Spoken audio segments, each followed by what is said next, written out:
Hello and welcome to BuzzTV's The Daily News. Welcome.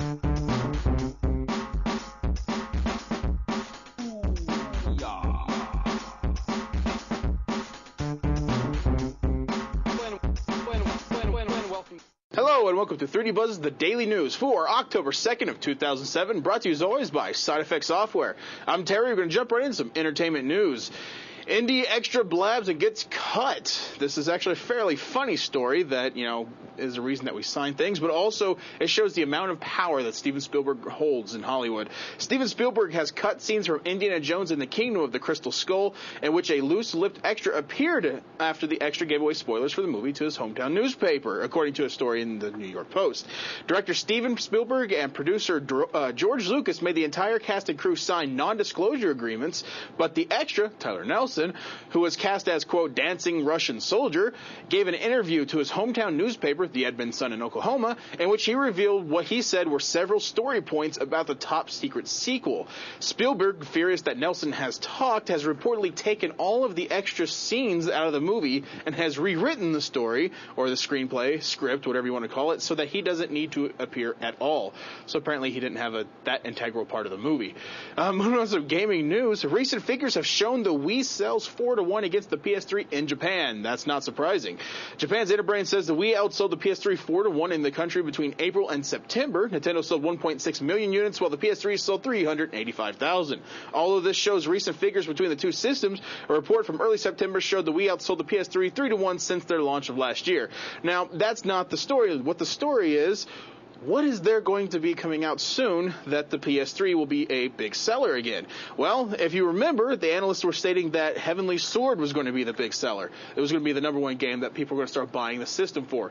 That didn't happen. Then they said Lair. Lair was going to be the game that people were going to buy the system for. Once again, that didn't happen. As a matter of fact, Lair got some fairly bad reviews. Go look it up. It's pretty horrendous. But analyst Michael Pachter is stating now that it's going to be Little Big Planet. That's right. If you guys don't know what Little Big Planet is, go check it out. It actually looks like a really fun game, pretty inventive. I don't necessarily think so. I think it's finally going to be Metal Gear Solid 4, but, what do I know? I'm just a consumer. Anyway, but you just have to remember, though, that the Nintendo is still selling strong, and it's still marching forward, and it is still selling an insane amount of consoles. So, once again, I'm just waiting for the PS3 to own the Nintendo, or own us for saying that the Nintendo is going to win. So we'll have to wait and see. Japanese planes have banned Wi-Fi gaming systems. According to the Hollywood Reporter, Japanese airplanes are no longer allowing gaming systems with wireless functions to be played on board. The revised law went into effect Monday, and passengers are asked not to play systems like the Nintendo DS.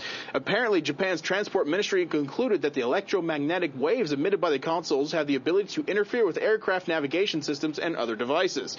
Passengers are still allowed to use the game's systems that don't have wireless communications or functions. So that is actually utter crap in my opinion. Anyway, tech news. UK can now demand data decryption on penalty of jail time. New law is going to into effect today in the United Kingdom, make it a crime to refuse to decrypt almost any decrypted data requested by authorities as part of a criminal or terror investigation. Individuals who are believed to have cryptographic keys necessary for such decryption will face up to 5 years in prison for failing to comply with police or military orders to hand over the cryptographic keys or the data in the decrypted form. That's like a tongue twister. Anyway, Hollywood is fretting over digital movie downloads and declining DVD prices. Several retailers are redefining the term bargain basement when it comes to DVD sales, although some question whether it's the wisest move. Both Target and Circuit City have begun advertising certain DVDs which come from a variety of movie studios at a new low price of only $3.99 a piece, practically the equivalent of renting a movie. The movie is meant to boost sales, but not everyone is happy about it, least of all Hollywood. They have taken notice of the sales prices and are scared that consumers will be expecting these prices all the time for every DVD that comes out. DRMs also have Hollywood reanalyzing their business model. With the popularity of the internet and torrent sites, they are literally watching their whole model crumble before them, yet they are still hesitant to go the DRM route. But with exceptions like Disney, who has enjoyed a successful, profitable launch into the DRM arena, it's not a matter of time anymore, or if anymore, it's a matter of when they're going to actually start doing this. Although Hollywood wants retailers retailers to stop pricing DVDs so cheap, the trend is still ever growing. Video Business points out that mass retailers are increasingly pricing DVD titles into the $3 to $4 range. Moving on to some CG news, Maxon releases Cinema 4D 10.5. Maxon today released a dramatically enhanced version of its Cinema 4D software, sporting a wealth of new features added to the core of Cinema 4D program. The update also takes in a number of enhancements that have been made into Cinema 4D's optional modules. Chief among these are the new tools for Mocha and MoGraph, plus major enhancements to hair. One highlight is a new DWG import filter. Cinema 4D users now have access to one of the most widely used CAD exchange formats on the market. AutoCAD versions 13 to 2008 are supported, including layers, blocks, and references. A further boost to file exchange for customers in the architectural field is a new connection to Allplan 2000H, which guarantees loss-free transfer for Cinema 4D R10.5. So, if you guys have any more questions about Cinema 4D, go check out their website. They have a huge list of stuff that they updated for Cinema 4D. And with that, that is tonight's news. I will see you guys again tomorrow. You guys have a nice night. Amazing. It's good stuff. True. We can show it. Do you want to see it?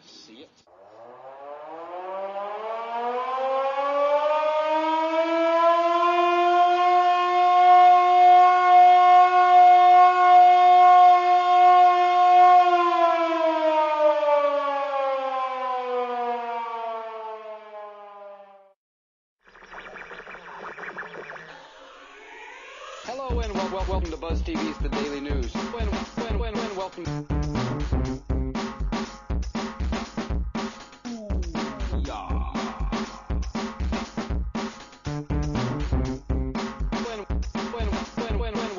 Hello and welcome to 30 Buzz's The Daily News for October 2nd of 2007, brought to you as always by Side Effect Software.